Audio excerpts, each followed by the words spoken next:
Existe um tipo de dor que quase ninguém nomeia, mas que muitas pessoas sentem todos os dias. É a dor de perceber que você é educado, disponível, compreensivo, e ainda assim é ignorado, pressionado, usado ou desvalorizado. Você ajuda, você escuta, você cede. E mesmo assim algo estranho acontece. Quanto mais você tenta ser bom, menos respeito recebe. Em algum momento surge a pergunta silenciosa: por que comigo isso sempre acontece? Este vídeo não é sobre se tornar duro. Não é sobre virar frio, agressivo ou egoísta. É sobre entender por que pessoas sem limites atraem desrespeito e como recuperar algo que nunca deveria ter sido perdido: o respeito por si mesmo. Os estoicos já alertavam sobre isso há mais de 2000 anos. Não com discursos vazios, mas com uma verdade desconfortável. O mundo trata você do jeito que você se permite ser tratado. Se essa mensagem toca algo dentro de você, fique até o final, porque cada capítulo foi construído para mudar a forma como você se posiciona no mundo. E se, em algum momento, você sentir que essa reflexão faz sentido, inscreva-se no canal e deixe um comentário. Isso ajuda o conteúdo a alcançar pessoas que também precisam ouvir isso hoje. Capítulo 1. O desrespeito não começa nos outros. Começa onde você se abandona. Poucas verdades são tão difíceis de aceitar quanto esta. O desrespeito que você recebe hoje não nasceu no comportamento dos outros. Ele começou no instante em que você passou a se colocar sempre em segundo lugar. Isso não significa que a culpa é sua, mas significa que a responsabilidade agora é. Pessoas sem limites raramente percebem quando cruzaram a própria linha. Elas não acordam um dia e decidem: hoje vou deixar que me tratem pior. O processo é silencioso, quase invisível. Tudo começa com pequenas concessões internas. Deixa pra lá, não vale o conflito.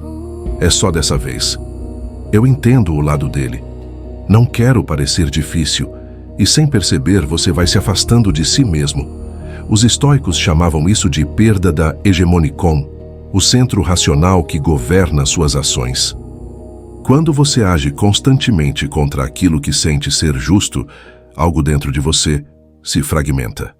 O mundo percebe. Não porque as pessoas sejam inteligentes emocionalmente, mas porque o ser humano responde a sinais claros de posição interna. Quem não se defende ensina, quem não reage autoriza, quem se anula convida. E isso não acontece apenas em relações abusivas. Acontece no trabalho, na família, nas amizades, nos relacionamentos afetivos. Você se torna a pessoa compreensiva demais. Aquela que sempre resolve, a que nunca diz não, a que aguenta.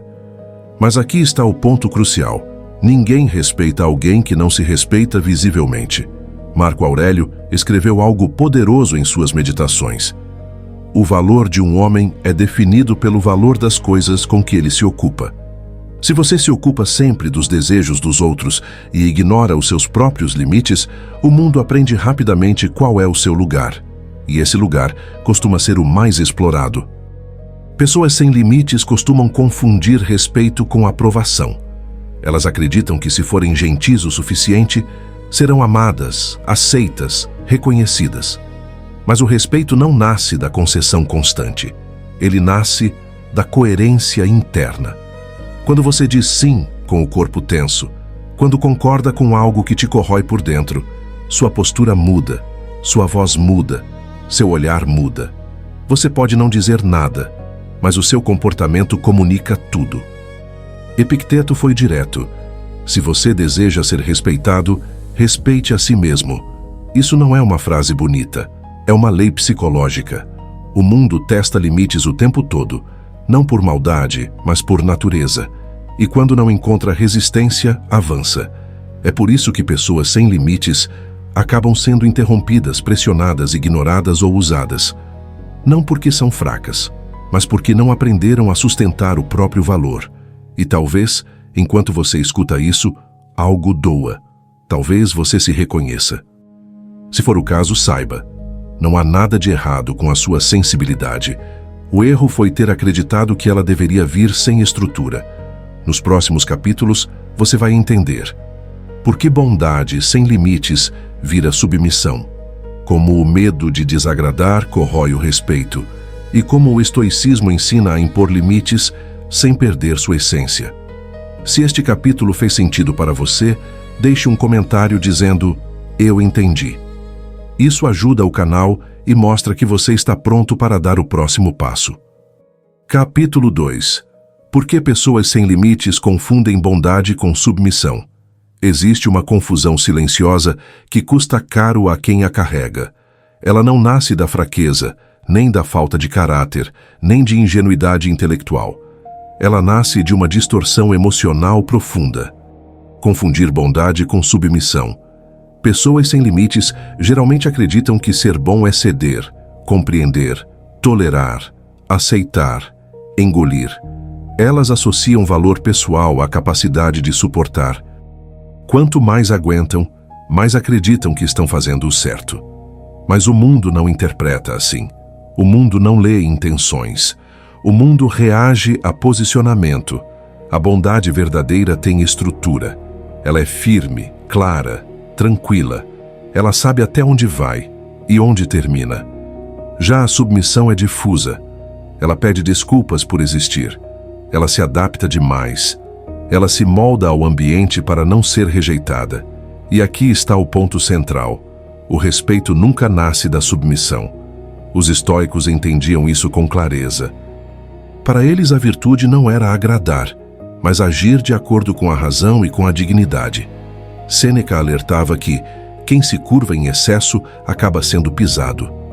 Não como ameaça, mas como constatação da natureza humana.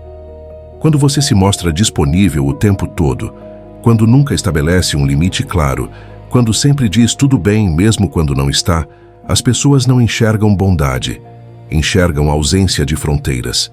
E onde não há fronteiras, não há respeito. É duro admitir isso, porque muitas pessoas sem limites são profundamente empáticas. Elas sentem o outro, elas se colocam no lugar do outro, elas não querem machucar. O problema é que, nesse processo, aprendem a machucar a si mesmas. E o mundo percebe isso rapidamente. Existe uma lógica emocional invisível que opera nas relações humanas. Quem não protege o próprio espaço emocional parece dizer, sem palavras, que esse espaço não é valioso. E ninguém protege aquilo que não parece ter valor. Por isso, pessoas submissas costumam ouvir frases como "Você é bom demais", "Você é muito tranquilo", "Você nunca reclama".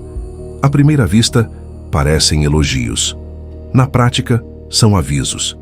Avisos de que você foi colocado num lugar confortável para os outros, mas desconfortável para você. A bondade estoica não é passiva. Ela não se explica demais. Ela não se justifica.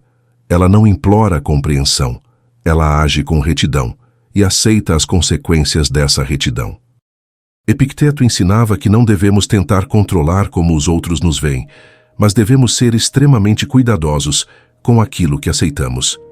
Pessoas sem limites aceitam demais.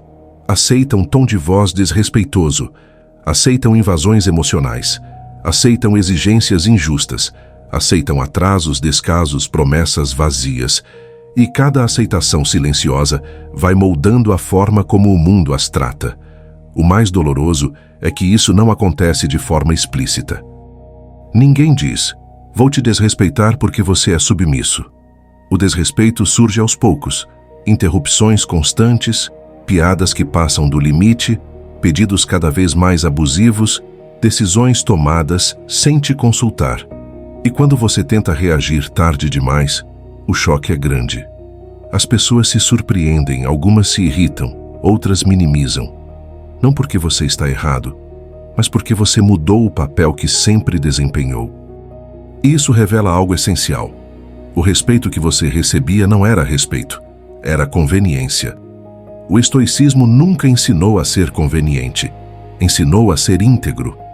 Integridade não é dureza, é alinhamento interno. É quando o que você sente, pensa e faz não vivem em guerra. Quando você diz não sem raiva, quando estabelece limites sem discurso longo, quando se afasta sem escândalo, Isso assusta quem se beneficiava da sua ausência de limites, mas liberta você.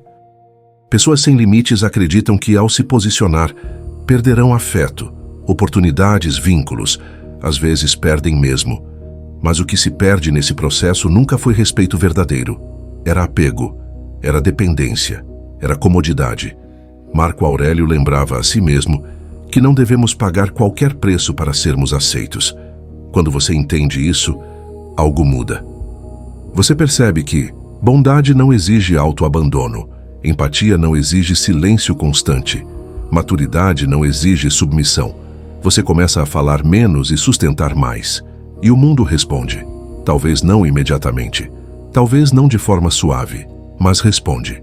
Se este capítulo ecoa em algo que você já viveu, vale a pena refletir com calma sobre isso. E, se quiser, deixe nos comentários o que mais chamou sua atenção até aqui. Sua participação ajuda este conteúdo a alcançar outras pessoas que também estão nesse ponto da jornada. Se ainda não estiver inscrito no canal, considere se inscrever. Os próximos capítulos aprofundam exatamente como construir limites firmes sem perder sensibilidade e sem carregar culpa. Capítulo 3.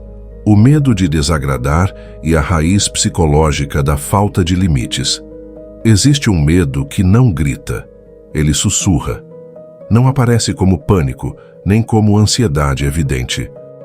Ele se disfarça de educação, de cuidado, de maturidade. É o medo de desagradar.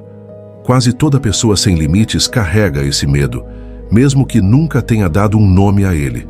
Não é medo de conflito em si, é medo da perda simbólica. Perder aceitação, perder vínculo, perder lugar. Esse medo não nasce na vida adulta. Ele costuma ser antigo. Muitas pessoas aprenderam cedo que agradar era uma forma de sobreviver emocionalmente. Que ser fácil, compreensivo, silencioso era o caminho para manter a paz. E isso funcionou por um tempo. Mas o que protege uma criança aprisiona um adulto. O estoicismo reconhecia isso com clareza. Epicteto dizia que sofremos não pelos fatos, mas pelas ideias que criamos sobre eles. A ideia central aqui é simples e perigosa. Se eu desagradar, serei rejeitado. Quando essa crença governa suas decisões, seus limites se dissolvem. Você começa a medir cada palavra, cada reação, cada silêncio. Antes de dizer não, você imagina o rosto do outro decepcionado. Antes de discordar, antecipa o clima pesado. Antes de se posicionar, sente culpa, mesmo sem ter feito nada errado. E então, cede. Cede não porque quer, mas porque não suporta a tensão interna de sustentar sua própria verdade. O problema é que o corpo registra isso. Seu tom de voz perde firmeza. Sua postura encolhe. Seu olhar hesita. As pessoas percebem, mesmo que não saibam explicar como. O ser humano é extremamente sensível a sinais de segurança interna. Quem duvida de si, ensina o mundo a duvidar também. Sêneca alertava que quem vive tentando agradar a todos, acaba desagradando a si mesmo. E viver em conflito consigo tem um custo silencioso. Cansaço emocional, ressentimento acumulado, sensação de invisibilidade, perda gradual de identidade. Muitas pessoas sem limites não sabem mais o que querem, sabem apenas o que evitam: desagradar. Elas se tornam especialistas em adaptação, mas estrangeiras de si mesmas. O medo de desagradar cria um paradoxo cruel. Quanto mais você tenta manter o vínculo cedendo, mais o vínculo se desequilibra, porque relações saudáveis exigem duas presenças inteiras, não uma presença inteira e outra fragmentada. Marco Aurélio lembrava a si mesmo que não devemos viver como se estivéssemos sendo julgados o tempo todo.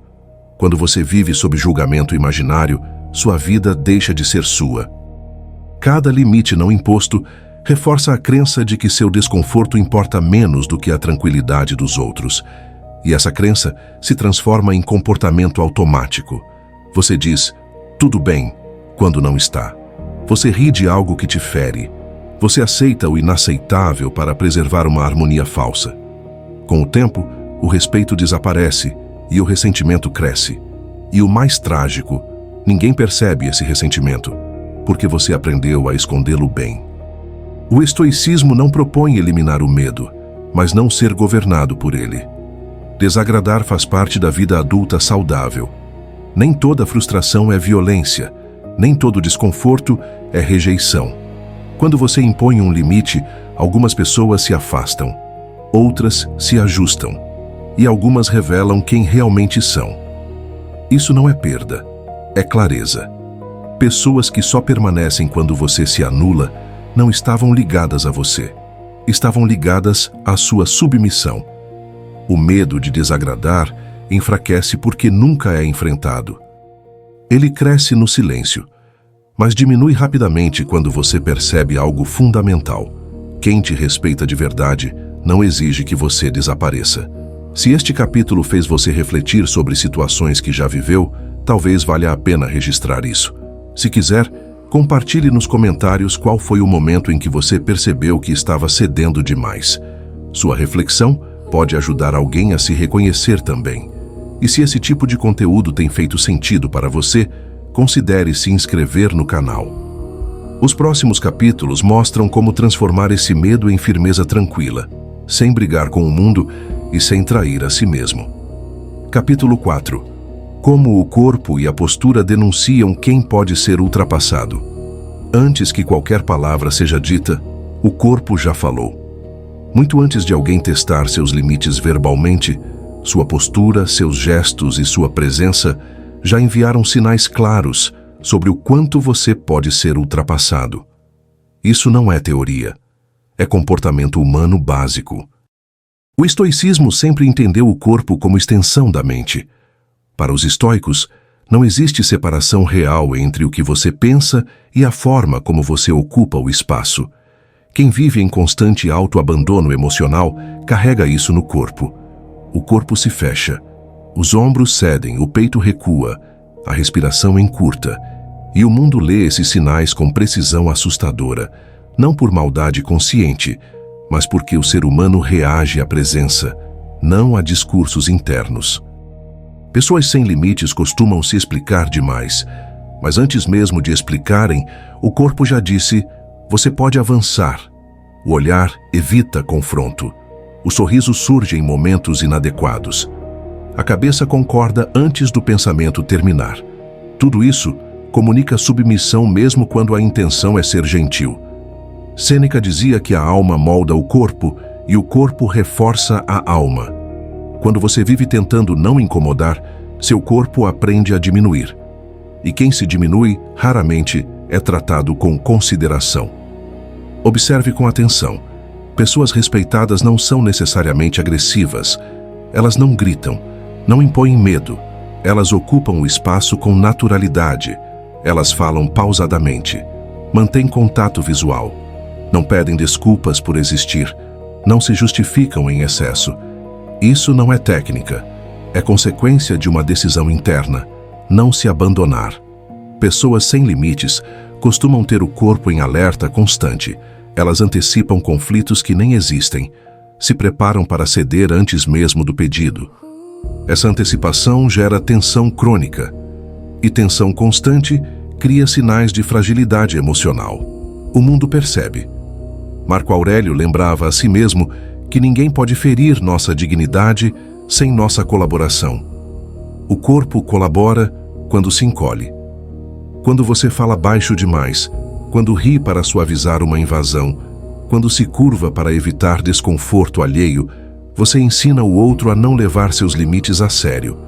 Isso não significa endurecer o corpo, significa habitá-lo por inteiro. Respirar fundo antes de responder. Manter o olhar firme sem desafio. Sustentar o silêncio quando necessário. O silêncio bem sustentado é um dos limites mais poderosos que existem. Pessoas sem limites têm medo do silêncio. Sentem necessidade de preencher, explicar, justificar. Mas quem se respeita não tem pressa em se explicar. Epicteto ensinava que não devemos provar nada a ninguém. Devemos apenas agir de acordo com a razão. O corpo alinhado à razão não pede permissão para existir. Quando você começa a ajustar sua postura interna, o corpo responde naturalmente. Você fala menos, se move com mais calma, ocupa o espaço sem culpa, e algo curioso acontece. Muitas invasões cessam sem que você diga uma palavra, porque o corpo deixou claro: aqui existe limite. Não se trata de dominar o ambiente, trata-se de não se esconder. Pessoas sem limites acreditam que precisam se explicar para serem aceitas, mas aceitação não nasce de explicação, nasce de presença. O corpo presente não reage impulsivamente. Ele observa. Ele escolhe. Ele responde.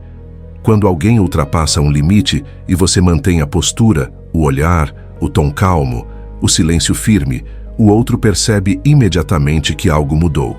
Nem todos gostam, mas todos entendem. Se este capítulo trouxe à sua consciência algo que você nunca tinha observado em si, talvez valha a pena refletir sobre isso. Se quiser, compartilhe nos comentários qual sinal corporal você percebe que mais denuncia a falta de limites. Essa troca ajuda outras pessoas a desenvolverem a mesma consciência. E se esse tipo de reflexão tem sido útil para você, considere se inscrever no canal. Os próximos capítulos mostram como transformar essa presença corporal em limites claros e serenos no dia a dia. Capítulo 5. Estoicismo. Limites não são agressão, são ordem interior. Um dos maiores equívocos sobre impor limites é acreditar que isso exige dureza, frieza ou confronto. Muitas pessoas sem limites evitam se posicionar porque confundem limite com agressão. Elas imaginam cenas de conflito, vozes elevadas, rupturas definitivas. Mas o estoicismo nunca ensinou isso. Para os estoicos, limites não eram um instrumento de ataque, mas uma expressão de ordem interior. Quando existe ordem dentro, o comportamento externo se organiza sozinho. Marco Aurélio não falava de limites como quem defende território. Ele falava de coerência. Agir de acordo com a própria natureza racional significa saber o que aceitar e o que recusar, sem raiva e sem medo. Pessoas sem limites costumam reagir tarde demais. Elas suportam, até explodirem, e quando explodem, confirmam o próprio medo. O conflito acontece de forma caótica, mas isso não é imposição de limite. É colapso emocional. O limite estoico acontece antes do colapso. Ele é calmo, ele é curto, ele é claro. Sêneca dizia que a maior prova de força é a tranquilidade em meio à pressão. Impor limites com tranquilidade desarma a maioria dos conflitos, porque o outro percebe que não está lidando com emoção descontrolada, mas com convicção. O limite verdadeiro não precisa de explicação longa, não precisa de justificativa excessiva, não precisa de dramatização. Ele nasce de uma decisão interna. Isso eu não aceito. Quando essa decisão está clara dentro de você, a comunicação se torna simples. Um não, dito com calma, é mais poderoso do que um sim, dito com medo. Pessoas sem limites têm medo de parecerem egoístas ao se posicionar. Mas o estoicismo faz uma distinção essencial.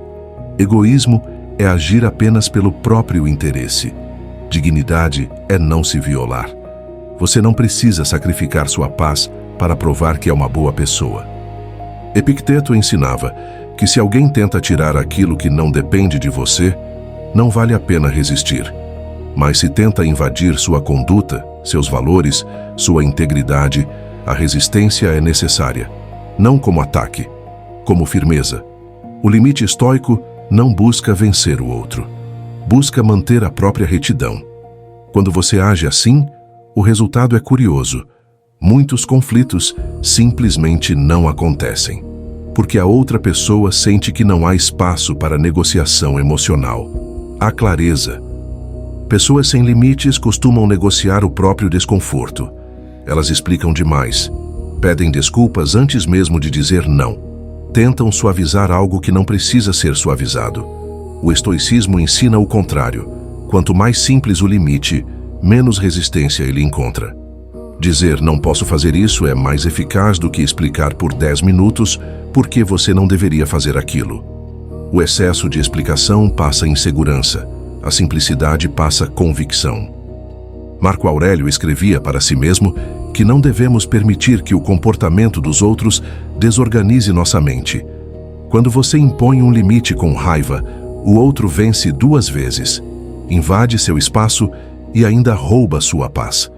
Mas quando impõe um limite com serenidade, você mantém o controle. Nem todos vão gostar. Mas isso deixa de ser o critério. O critério passa a ser: isso preserva minha ordem interior?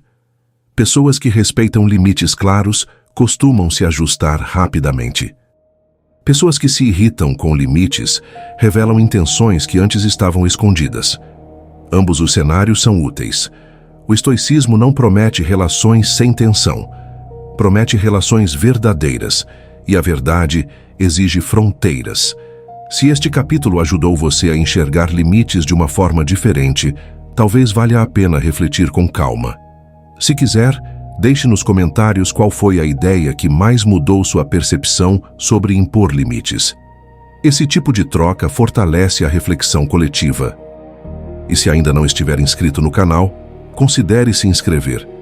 Os próximos capítulos mostram como aplicar esses limites na prática diária, sem culpa e sem desgaste emocional. Capítulo 6. O preço invisível de dizer sim quando a alma grita não. Há um tipo de cansaço que o descanso não cura. Você dorme, acorda, cumpre suas obrigações, mas algo continua pesado por dentro. Esse peso não vem do excesso de tarefas, vem do excesso de concessões internas.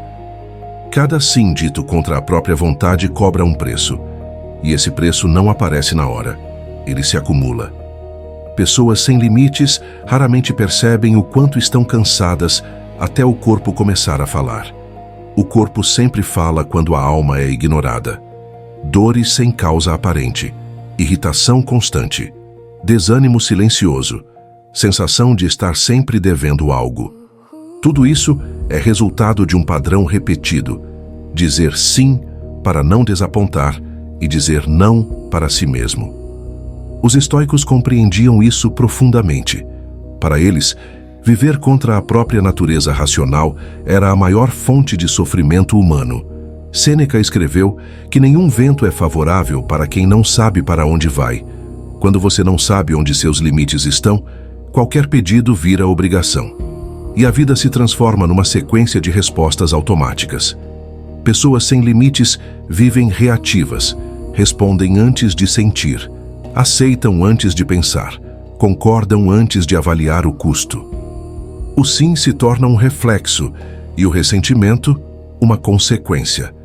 O ressentimento não surge porque o outro pediu demais. Surge porque você cedeu mesmo sabendo que não deveria. Esse ressentimento é silencioso. Não explode, não se manifesta em gritos. Ele se transforma em distância emocional, ironia, desinteresse, frieza repentina. E as pessoas ao redor não entendem. Elas sentem que algo mudou, mas não sabem o quê, porque a mudança não aconteceu fora, aconteceu dentro. Marco Aurélio lembrava a si mesmo que não devemos agir contra aquilo que julgamos correto. Quando você trai esse julgamento repetidamente, a mente se fragmenta. Você começa a se perguntar: por que estou tão cansado? Por que nada me satisfaz? Por que me sinto invisível? A resposta raramente está no mundo externo. Ela está nos limites não impostos. Cada sim forçado é uma pequena retirada de energia vital. E essa energia não volta com férias, com lazer, com distração. Ela só retorna quando você começa a se respeitar. Pessoas sem limites costumam se orgulhar de serem fortes, resilientes, disponíveis, mas confundem resistência com autonegação. O estoicismo ensina que a verdadeira força é saber quando parar. Dizer não não é rejeitar o outro, é escolher não se abandonar. Quando você começa a dizer não de forma consciente, algo curioso acontece. O cansaço diminui. Não porque a vida ficou mais fácil, mas porque você parou de lutar contra si mesmo. Você passa a aceitar menos e, paradoxalmente, a viver mais. O respeito próprio devolve energia. Nem todos entenderão sua mudança. Alguns dirão que você está diferente. Outros dirão que você mudou. E estarão certos. Você mudou porque cansou de pagar um preço invisível que ninguém reconhecia. Se este capítulo tocou em algo que você sente, mas nunca soube nomear, talvez valha a pena refletir com calma. Se quiser, compartilhe nos comentários qual foi o sim mais cansativo que você já disse. Essa troca pode ajudar alguém a perceber o próprio limite. E se esse conteúdo tem feito sentido para você, considere se inscrever no canal. Os próximos capítulos mostram como dizer não, com clareza, sem culpa e sem criar conflitos desnecessários. Capítulo 7. Como impor limites sem brigar, sem explicar demais e sem culpa. A maioria das pessoas sem limites não precisa aprender a dizer não. Precisa aprender a sustentar o silêncio depois do não. Porque o maior desafio não é a palavra em si, mas o desconforto que vem depois. O estoicismo sempre ensinou que não controlamos a reação dos outros, apenas a nossa conduta. E é exatamente aí que muitos limites falham. Você diz não, mas se explica, se justifica, recua, suaviza, pede desculpas. E sem perceber, anula o próprio limite. Um limite verdadeiro não pede permissão. Ele se apresenta e se sustenta. Sêneca dizia que quem se desculpa demais acaba parecendo culpado mesmo quando está certo. Pessoas sem limites sentem culpa por proteger a própria dignidade. Isso acontece porque, por muito tempo, confundiram limite com rejeição. Mas limite não é rejeição, é definição. Quando você define algo com clareza, não precisa defender essa definição. O segredo está na economia emocional. Quanto menos emoção você coloca no limite, menos resistência ele encontra. Não é sobre ser frio, é sobre ser claro. Por exemplo, não posso assumir isso agora. Prefiro não falar sobre esse assunto. Isso não funciona para mim. Frases curtas, tom calmo, sem explicação longa. Pessoas sem limites costumam justificar porque têm medo de parecer injustas. Mas a justiça interna não precisa da aprovação externa. Epicteto ensinava que quando tentamos controlar o que os outros pensam de nós, perdemos o controle de nós mesmos. Impor limites sem culpa exige aceitar uma verdade simples. Algumas pessoas ficarão desconfortáveis. E tudo bem. O desconforto do outro não é responsabilidade sua quando você age com respeito. Outro ponto essencial: não negociar o limite depois de estabelecido. Muitas pessoas dizem não, e ao primeiro sinal de insistência cedem um pouco. Isso ensina o outro a insistir mais da próxima vez. O limite só se consolida quando é consistente. Consistência não é rigidez, é previsibilidade. Quando as pessoas sabem que você não muda de posição por pressão emocional, elas se ajustam ou se afastam. Ambos os resultados são honestos. O estoicismo não promete manter todos por perto, promete manter você inteiro. Outro erro comum é esperar o momento perfeito para impor limites. Esse momento quase nunca chega. O limite pode ser imposto com calma, no meio da conversa, sem cena. Às vezes, o silêncio é o limite.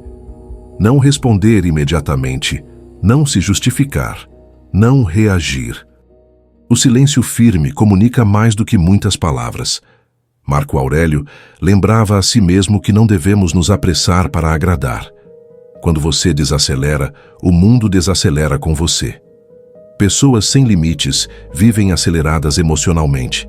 Elas respondem rápido demais, cedem rápido demais, se explicam rápido demais. Impor limites é um exercício de pausa. Pausa para sentir, pausa para escolher, pausa para agir com intenção. E quanto mais você pratica, menos culpa sente. Porque a culpa nasce da crença de que você está fazendo algo errado. Quando você entende que está apenas se respeitando, a culpa perde força. Se este capítulo trouxe clareza prática sobre como agir no dia a dia, talvez valha a pena refletir sobre qual limite você precisa impor agora. Se quiser, compartilhe nos comentários qual frase simples você sente que poderia usar para se posicionar melhor. Essa troca ajuda outras pessoas a encontrar as próprias palavras. E se esse conteúdo tem sido útil para você, considere se inscrever no canal. O próximo capítulo encerra essa reflexão mostrando o que muda quando você finalmente sustenta seus limites. Capítulo 8. O dia em que você muda e o mundo reage imediatamente. Existe um momento silencioso em que algo dentro de você se organiza. Nada externo muda ainda. As pessoas continuam as mesmas, as situações continuam parecidas, mas você não. Esse é o dia em que você decide não se abandonar mais. Não é um anúncio, não é um confronto, é uma decisão interna que muda tudo. Quando você começa a sustentar limites, o mundo reage, quase sempre de forma imediata. Algumas pessoas estranham, outras testam, algumas se afastam, outras se aproximam com mais respeito. Isso não é coincidência, é consequência. O ser humano percebe rapidamente quando alguém muda de posição interna. Marco Aurélio dizia que devemos permanecer firmes como uma rocha diante das ondas. Quando você não reage como antes, quando não se explica, quando não se encolhe, o padrão quebra. E padrões quebrados geram reação. Pessoas que se beneficiavam da sua falta de limites sentem desconforto. Elas podem minimizar sua postura, podem ironizar, podem tentar provocar culpa. Isso acontece porque o acordo silencioso foi rompido. Antes, você cedia. Agora, você escolhe. E escolha é poder. Outras pessoas, especialmente aquelas que também se respeitam, passam a te ver com outros olhos. Elas percebem algo diferente. Presença. Não presença barulhenta. Presença firme. O respeito começa a aparecer em pequenos sinais. O tom muda. As interrupções cessam. Os pedidos ficam mais claros. Os excessos diminuem. Nada disso precisa ser exigido. Ele surge naturalmente quando você se sustenta. Pessoas sem limites costumam achar que impor limites vai gerar rejeição em massa. Na prática, gera filtragem. Você perde relações frágeis e fortalece relações reais. Sêneca ensinava que a tranquilidade não vem de ter tudo, mas de não precisar de tudo. Quando você não precisa da aprovação constante, o mundo perde poder sobre você. A mudança verdadeira não é visível no início. Ela se revela com o tempo. Você passa a se cansar menos, a se ressentir menos, a se explicar menos. E aos poucos, a vida se torna mais simples. Não perfeita, mas honesta. O estoicismo nunca prometeu que impor limites seria confortável. Prometeu que seria libertador. Libertador porque você volta a viver em alinhamento com aquilo que sente, pensa e faz. Esse alinhamento é percebido por todos, inclusive por você. O respeito que você buscava fora sempre começou dentro. E quando ele se estabelece, o mundo se ajusta. Talvez este vídeo tenha feito você rever muitas situações passadas. Talvez tenha trazido clareza sobre o que precisa mudar daqui para frente. Se quiser, compartilhe nos comentários qual foi a maior percepção que você teve ao longo deste conteúdo. Essa reflexão pode ajudar outras pessoas a atravessar o mesmo processo. E se essa jornada fez sentido para você, considere se inscrever no canal. Aqui, cada vídeo é um convite para viver com mais lucidez, mais dignidade e menos autoabandono. Talvez ao longo deste vídeo você tenha percebido algo importante. O problema nunca foi ser sensível, nunca foi ser empático, nunca foi se importar demais. O problema foi ter feito tudo isso sem limites. Pessoas sem limites não são fracas. Elas apenas aprenderam em algum momento que agradar era mais seguro do que se respeitar. Mas segurança sem dignidade cobra um preço alto demais. O estoicismo não ensina a endurecer o coração, ensina a organizar a alma. Quando você coloca limites, não está afastando pessoas boas. Está afastando relações que só funcionavam quando você se anulava. E isso não é perda, é libertação. Se existe uma única ideia que vale levar daqui é esta: o respeito que você busca fora começa no instante em que você para de se abandonar por dentro. Talvez o mundo não mude hoje, mas você muda. E isso muda tudo. Se esta reflexão fez sentido para você, deixe um comentário com a palavra clareza. Isso ajuda este conteúdo a alcançar outras pessoas que também estão tentando viver com mais respeito próprio e tranquilidade. E se você ainda não faz parte do canal, considere se inscrever. Aqui, cada vídeo é pensado para quem não quer viver no excesso, na culpa ou no autoabandono, mas sim com lucidez, firmeza e paz interior. Este conteúdo permanece aqui para ser revisto sempre que necessário, porque impor limites não é um evento único, é uma prática diária de respeito por si mesmo.